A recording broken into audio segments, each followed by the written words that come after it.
Well, we're going to get underway. Welcome, everyone, to the AgMIP conference on making climate-smart agriculture work. This is day 3. Thanks to all of you who have been with us through the last day or two, and also to all of you who are just now joining in. In case you haven't heard the other openings, let me very quickly welcome you on behalf of our organizing committee, including Dr. Rosenzweig from Columbia University and NASA. Myself, I'm the Director for Policy and Development. Alex Ruane, who's with Columbia University and NASA. Bruno Basso from Michigan State University. Greg Kiker from the University of Florida. John Antle, Oregon State University. And Soterios from Iowa State University. Our objectives for the conference are to strengthen the scientific basis for scaling effective and sustainable climate-smart agricultural systems, to recognize the unique requirements of diverse agroecosystems, including row crops, rangelands, and specialty crops, to link with ongoing efforts in agency, public and private partnerships, and legislative structures and priorities, and to establish a community of practice connecting disciplines, the physical, the biophysical, and social, connect with a broad range of experts and expertise, institutions, and stakeholders. Our first opening talk for this morning is Undersecretary Dr. Shefali Mehta, Deputy Undersecretary, and unfortunately she needed to be on travel, so she went ahead and recorded her remarks, exploring the role of research, education, and economics in supporting climate-smart agriculture. Dr. Mehta is also the acting chief scientist, as well as the deputy undersecretary for REE. And we'll play those remarks now.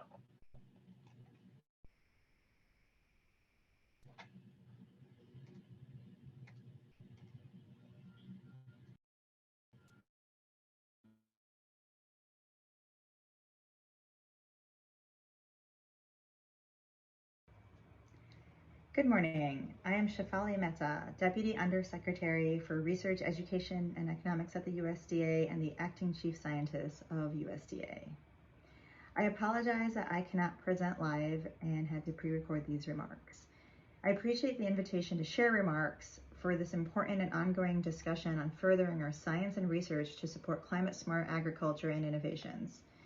The topic is quite personally important as well, as my own research focused on optimizing and really developing interdisciplinary economic models to support decision-making under uncertainty.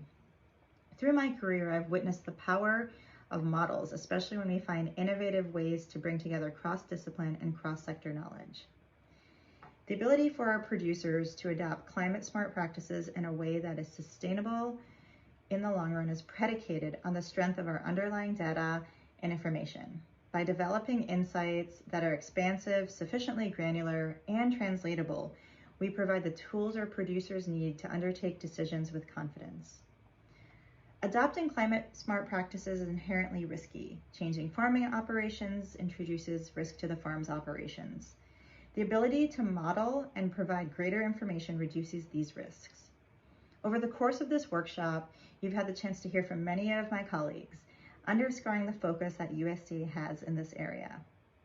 We firmly believe in utilizing our data and working across groups to understand what our stakeholders need in their decisions, to thoughtfully and fully utilize the data which we have access to. USDA science agencies continue to keep pace with innovations and developments in approaches and techniques. We use a broad suite of tools from AI, machine learning, remote sensing, geospatial tools, and numerous new methodologies. For example, we are developing tools for real-time monitoring of soil moisture, soil carbon flux, potential yield, and pest and disease outbreaks to better inform our observational networks and advise climate-smart decision-making.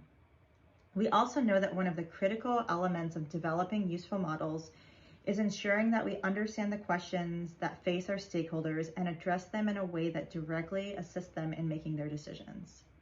So often I heard from producers that they would say, I've received all these graphs, I've received all this data, but I'm not really sure what it means and how to apply it directly to the decisions in front of me. It's so critical to ensure that our analyses are usable by the folks who need them. To this end, partnerships and communication are critical. Our Research, Education, and Economics Mission Area, or REE, works closely with the USDA's farm, production, and conservation mission areas in many arenas. This enables our scientists and researchers to understand the needs from the many stakeholders who directly work with farm production conservation through NRCS or FSA. We are also able to build directly applicable programs together. For example, our current implementation of a soil health monitoring network to improve our understanding of soil management impacts on carbon sequestration. Extension also plays a really critical role, both in hearing the needs from our producers across the US and sharing them with us, as well as in disseminating information and improving data access for producers and land managers to help them make climate smart choices by expanding access to tools and technologies.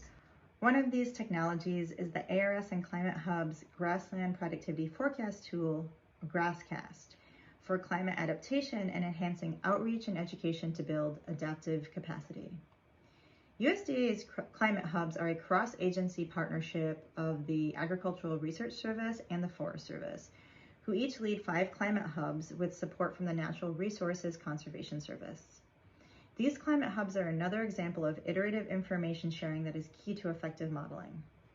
REE's climate hubs aim to develop and deliver science-based information and technologies to natural resource and agricultural managers across the country, supporting their climate smart decision making, ensuring that we're reducing agricultural risk and building resiliency into our systems.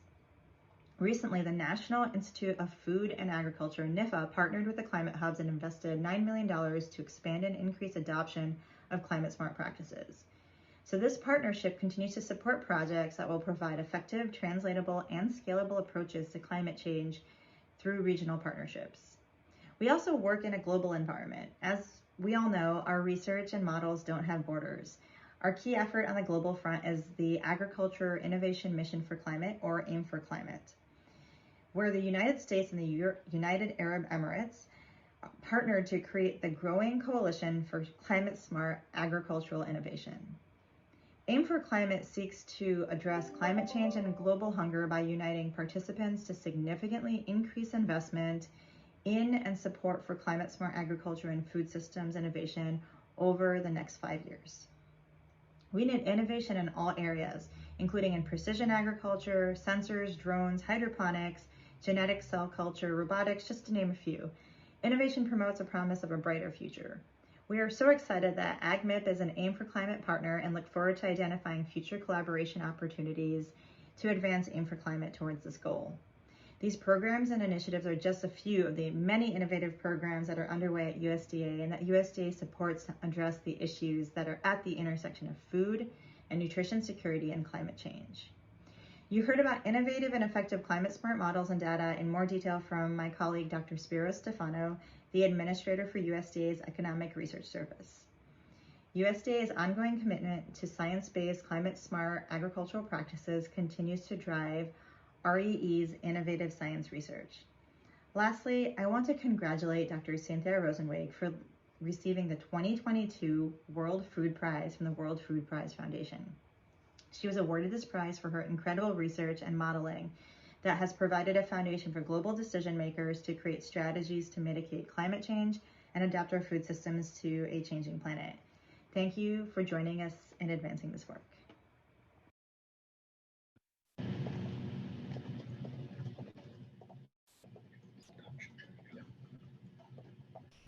Well, certainly we'd like to thank the Deputy Undersecretary for her remarks and for setting the stage for further exploring how the broader modeling and science community can interact with the many different programs and components at USDA.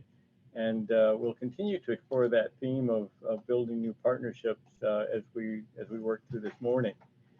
A couple of things. Some of you have taken a moment to introduce yourself in the chat function, and thank you for doing that. And we encourage all of you to take a moment and do that.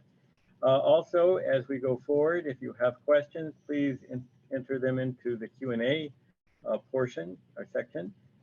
We will try to be responsive to that, and certainly we'll be compiling all of them as we go forward. So if we don't get to everything in real time, we will try to follow up. But react as questions are submitted. So please keep that going.